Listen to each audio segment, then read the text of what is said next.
So I've set up Nelson Pass's jig here for matching MOSFET devices, and he has a very excellent crash course on matching devices.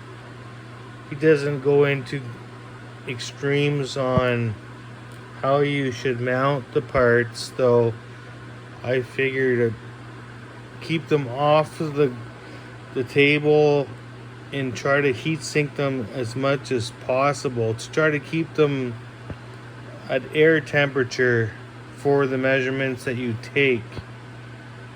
In this case, I just mounted it to this old hard drive caddy, which is already kind of machined for the screws that I have. I got a bunch of these IRFP240s that I want to match up.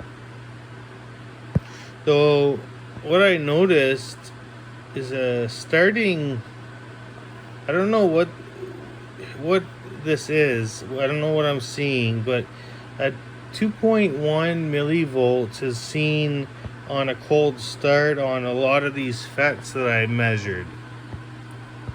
And bear with me, because I'm going to show you something pretty interesting. I'm going to run the test, so I'll tell you as I go here. Sometimes I have troubles explaining myself, so just bear with me. So we're going to turn it on, right? And we get about a 5-volt drop across the gate to source, or the drain to source, I should say, right? 5 volts roughly, right? And we leave it. Usually I set up a timer, so I'll set the timer go. It doesn't matter now, this is just a demo, so I'll set it for 1 minute. And for these parts, 1 minute, these are these values I got on this jig. So we can kind of see, like, it is consistent. Like, some of them are a little higher, some of them a little bit lower. But I'm just trying to bin them in a way that I can use them. That just means my meter needs it will just can out, it'll like go dead. But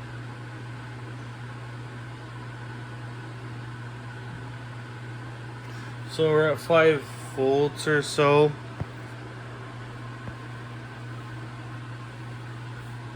And it's hard to measure the current. I mean, that's where it is on the meter. So what could that be?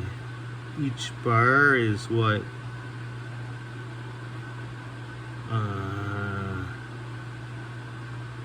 0.2, 0.3, maybe it's 0.300 milliamps.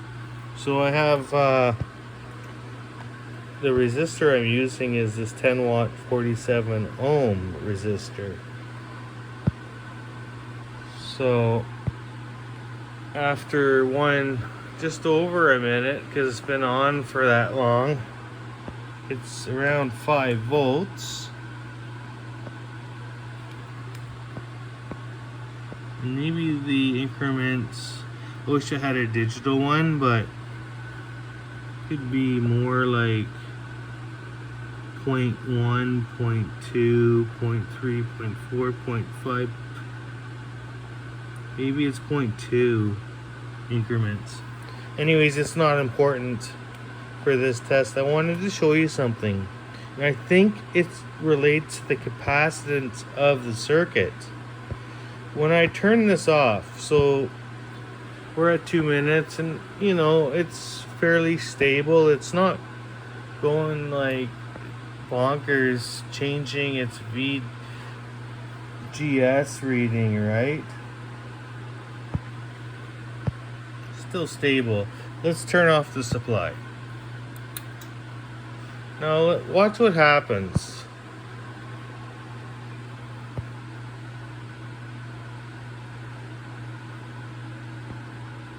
When I retest these, and if I do it too fast, I find there's an offset, and the offset seems to correspond with the on time, if I'm not mistaken, which I believe there's a charge held somewhere, because it takes a little bit of time to get back to 2.2 or 2 millivolts where the starting zone was, because I measured that like when I dismantle the test jig and I take a FET out of the box. By that time everything stabilizes, and sometimes I restart the meter, sometimes not, but generally my starting millivolt rating is, my reading is around 2.2 to 3, within those bounds.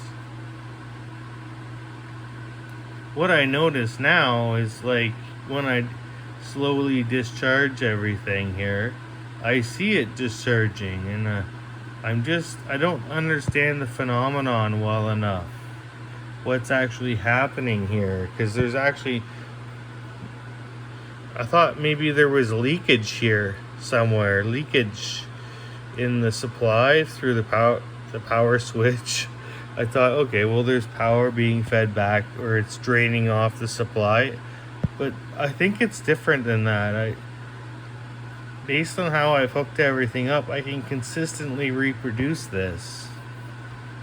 And I haven't tried a different supply to actually denounce it, though I wanted to publish this and see if anyone else had similar results.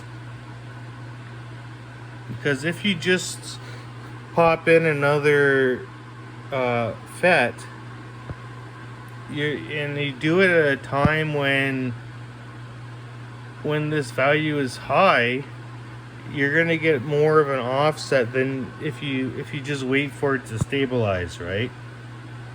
So there's some error, and I'm just trying to figure out where the error might be.